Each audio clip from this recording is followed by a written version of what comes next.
pretty normal upbringing. In time before kids, he said this in an interview. Let's take a look.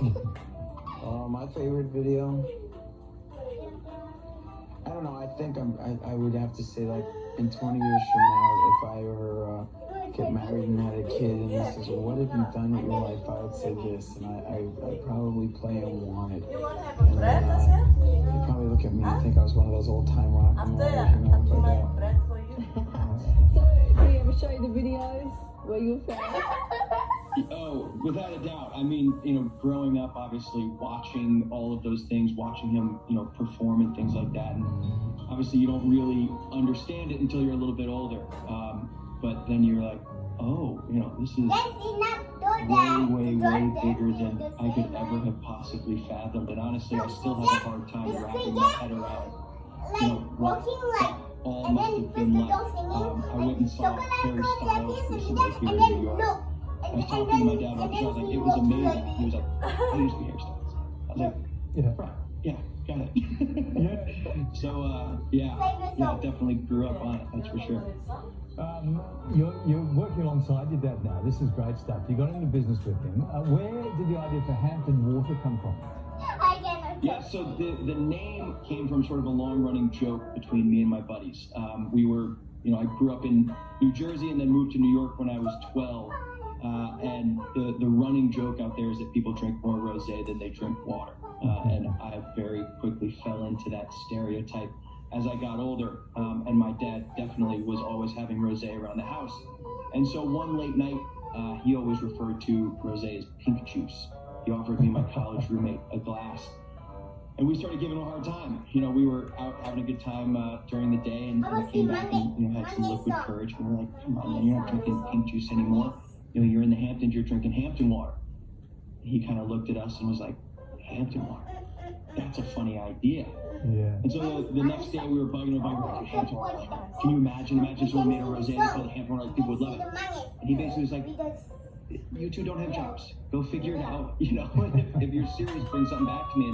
And we were serious, you know, and we spent the rest of our senior year laying out the plan and designing the label and designing the bottle. And we came up with this idea that for us, right, the Hamptons is about friends and families and barbecues and enjoying perfect days and hanging out at pools and, you know, always drinking lots of rosé. And so we thought to ourselves, well, that's not a Hamptons thing, that's an everywhere.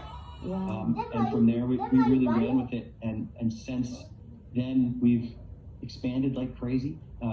It's kept me incredibly busy over the last few years. But yeah, it's been a roller coaster, that's for sure, but it's been a ton of fun. Wow. So just how successful is it, Jason? So from going from an idea, kicking around an idea, to now, how successful is it?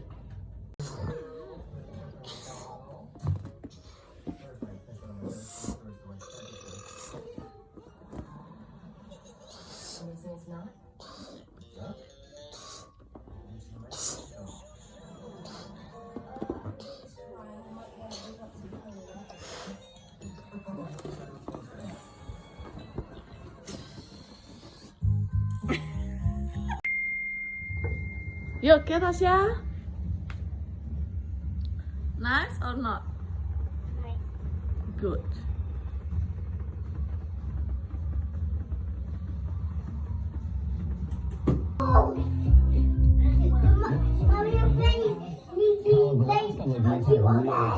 What everyone needs is an effective household. And that's just what you get with Fiji Carver Noble Carver 60 vegan capsules. Millions of years of evolution together with modern science have distilled down the active ingredient in traditional noble carver root into a botanical that helps you care for with ingredients traditionally used in Pacific Islander medicine and Western herbal medicine. Fiji Carver Noble Carver helps you stay relaxed and calm. And after a long day's work and socializing, it helps you unwind and reduce sleep. A traditional use in Pacific Islander medicine. Reconnect with yourself and refocus on what really matters. The Fiji Carver Noble Carver, only $17.99. When it comes to treating your best friend, sky's the limit. Don't you agree, Carl? Absolutely, Brody. Especially if your bestie is a fairy little ball of love. Massive. Huge. Perfect for the dog. but it's not within walking distance to Caitlin's school. You're looking at 20-minute drive? So, That could be an issue. and it's far away from the local amenities. It's also missing that British charm, and it's over the amount we wanted to spend. 2,900. Oh, That's way more than we were looking what for. about the Victorian house? It's 4 bedrooms. It's close to local They amenities. have babies. The primary school is less than half a mile away, and the secondary school is just over half a mile away. Oh, see? That's perfect. It's at the price point we were looking for. 2,500. But the whole backyard was just gravel. There's no grass for the dogs, Sean. That's not exactly what we were No way, no way, hoping no for. way. And the layout is weird for me. I don't want to have to go downstairs to the kitchen with the groceries. Excuse me.